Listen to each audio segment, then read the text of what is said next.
Hello, everybody. This is Zero to Hero, where everyday Canadians are getting ahead with real estate. This is the show where we dive into the success stories of several real world investors. We dive into the strategies that help take their business to the next level. You get to know the who, learn the how to get what you need to succeed. Today, I am with the legendary Alan Abbas. You see, let me tell you something right now. I am so grateful to have this guest on because within the last 2 years, he's been able to do so much. First of all, within the first year, he was able to do over 15 deals right out the gate. He's been able to pay off debt as a result. He's been able to get his first rental property as a result. And he's even been able to quit his job so that he could do this full time and go full throttle to go get that champagne bottle. And so, Alan, I'm with you today. How are you doing? I'm doing fantastic. Thanks for having me. Oh, the pleasure is absolutely mine. Listen, I got 10 questions I'm going to hit you with. Are you ready? I'm ready. Okay, all right. I'm going to hit you with a first one. I'm going to give you a ground ball with this one. Why did you get into real estate?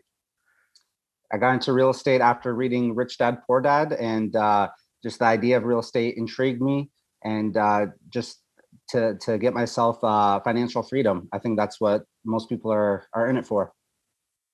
I definitely agree. It definitely plays a large part in many investors, myself included, and it really just gets you on that path to really understand, wow, there is more than what I grew up with. There's more than all I've known, and it opens up to a world of endless possibilities. I know that you're still experiencing to this very day.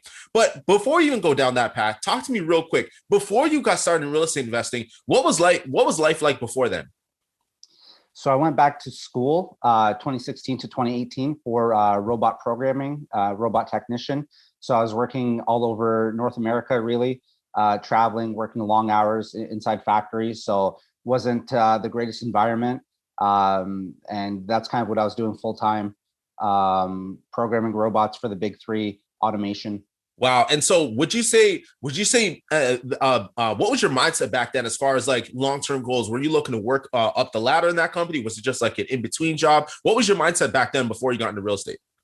So the mindset was to actually save some money and then, save up the 20% and buy my first property. And I was thinking very small, like if I could just save up and buy my first property, I could buy one property a year in 5 years, maybe have 5 properties and then get myself out of the rat race. But I was always looking for another way to make money, whether that's real estate or a different kind of business, and just trying to figure it out on my own.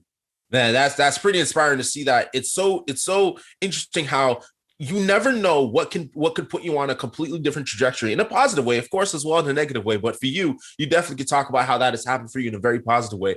Now, you mentioned that you did do other things before you got into real estate. Tell us something that we may not know about Alan as far as what other things he's tried.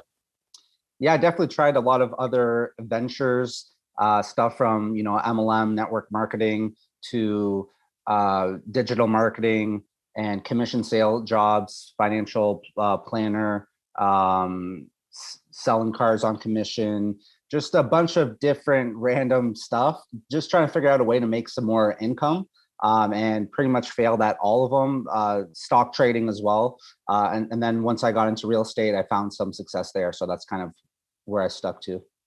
It's one person can look at this and say, man, like, wow, Alan has failed at so many things. But I look at that and say, that is exactly what you need to do to succeed. You gotta try again. You have to keep going. You gotta do more things. You gotta learn more about yourself and apply what you've learned to newer things that you do along the journey. And I really think that is what has helped you propel so well in real estate. See, in your first year, you've been able to do over 15 deals. Now, that is amazing. Now, along those ways, I'm sure there may have been some mistakes that you've done. So tell me a mistake that you have done that you wouldn't want to do again or want anyone else to do as well. Oh man, I made a lot of mistakes. Definitely the first one I could think of is not starting marketing soon enough. So it took me too long to do that first deal because I was kind of just stumbling along. And whenever I came across a for sale by owner, I would inquire about it, but it wasn't a repeatable process. So the mistake is waiting basically a couple of years to first do the marketing. And that kind of happened once I had a mentor, then I kind of understood about marketing and whatnot. Wow, just getting in the game, just doing the work. Don't pander, don't try to, play it safe, but just go in and do what needs to be done in order to generate those results. And you've been able to do that. But you made one key point. You said that you got mentorship to help you really guide you into that area so that you can really accelerate your growth. Talk to me about why you joined council and what is the biggest thing, if not that has helped you get to where you are today. So before council, like I was struggling to try to figure it out on my own. And I did do my first wholesale deal before council, but it took me about 2 years of just kind of, doing it part-time and not taking it super seriously. And then I joined Cashflow Tribe, and then, I heard about council, and I just thought to myself, like, I struggled so long to do this first deal. I don't want to wait another 2 years or even 2 months for that next deal. And I just seen people like Ben and Matt, and they are obviously very successful in real estate and in business, and they do deals day in and day out, right? So I figured, hey, if I align myself with these guys that do this every day, this is their day job, if you will.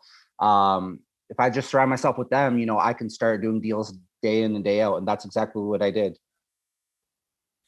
So would you say that had you because I think the biggest thing here is when it comes to taking action and doing the work, right? A lot of people are paralyzed by analysis paralysis, right? Was that something that mentorship really helped you to tackle when you joined council? Definitely. I mean, I am an action taker. I don't think I suffer from that as much as some other people do, but it definitely did push me to take more action.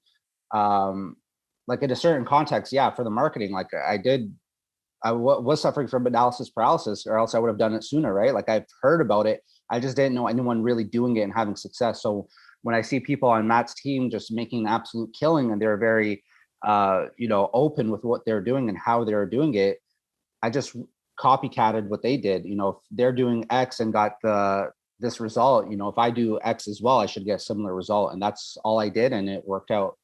Man, that is amazing. And that's the thing that we want to encourage everybody to see and to do. It really comes down to doing the work. Success is not discriminatory. It doesn't matter where you came from, where you were born, what your backstory is. If you do the work, you will generate the results. You may not generate it when you want it to, but it will come if you stick with it. And that's exactly what you've done. So now let's talk about your favorite deal. Break us down the numbers. Give us the details. What is your favorite deal to this day?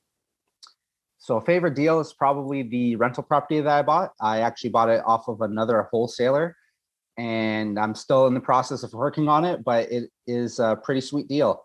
So I bought it for $417,700. So just under 420.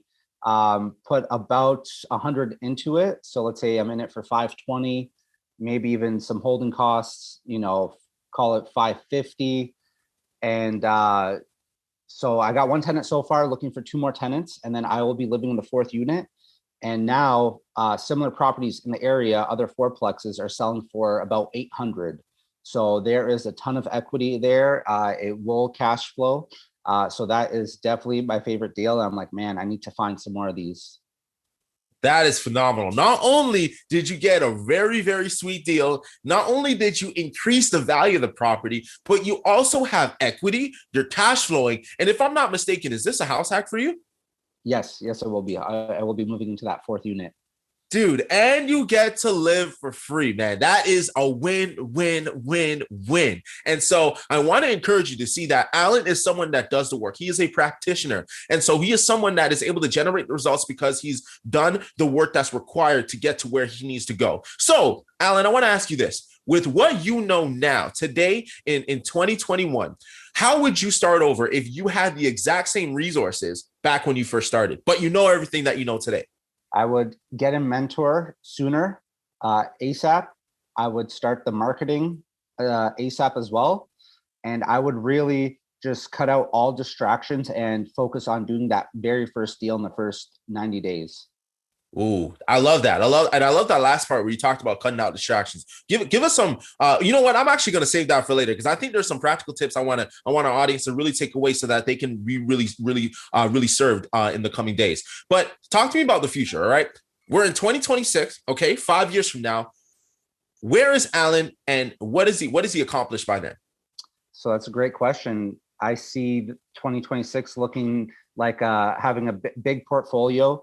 maybe 100 doors, financial freedom, making, 5 figures a month in passive income, whether that's cash flow or other passive income, and definitely having an active business, flipping, wholesaling, etc., that has employees, that is in multiple markets. That's kind of the direction I see myself going into.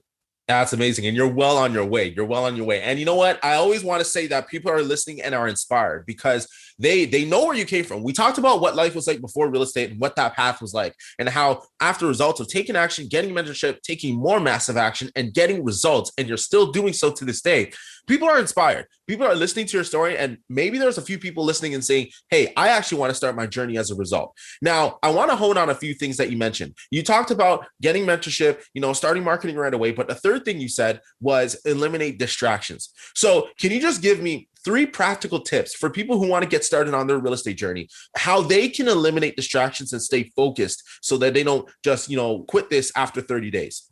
Sure. So I think a lot of entrepreneurs, they like to take on different opportunities. If someone pitches them a business, they're like, yeah, I'm in. So I would just say eliminate everything else. Just start saying no to other opportunities, because if you're saying yes to everything else, you're not really taking yours seriously. So just say no to everything else and just focus on the real estate. So that's the most important. Another one would be to educate yourself. So I don't know if you might remember this. I'd be on the calls with Cashflow Tribe. I'd be at work in my vest with my safety glasses. I remember. So instead of, just playing games on my phone, I would just be plugged in and try to educate myself and surround myself with the right people as much as possible. So definitely the education, watch the videos. And the third thing would be related to that is just network with the right people. Just put yourself in the right rooms, right? Where other people are doing the things that you want to be doing. That's super, super important. Absolutely agree with you. You have to eliminate distractions because the shiny object syndrome may appear to be a best friend to say, hey, here's an opportunity to make money. The truth is, there's always going to be opportunities to make money. But what is the best for you and what are you committing to? The one you commit to, the one you stick with is the one that will serve you best. So don't be zigzagging around, going back and forth. If you want to do this game in real estate, you got to commit to it and it will love you back. And so before I let you go, Alan, where can people connect with you? Should they want to continue this conversation? Maybe connect with you on another level.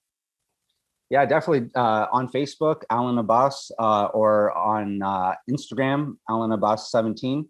Definitely more active on Facebook and IG. So, or the Cashflow Tribe website, you can follow me there. Send me a friend request. We can connect there as well.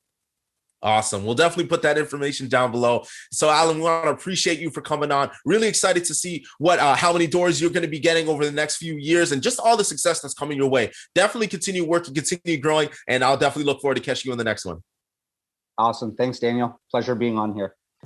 This has been Zero to Hero. I hope you took something out of it. Be sure to take action so that you can get results just like our guests that you've listened to today. Stay tuned for the next episodes, and we'll see you on the next one.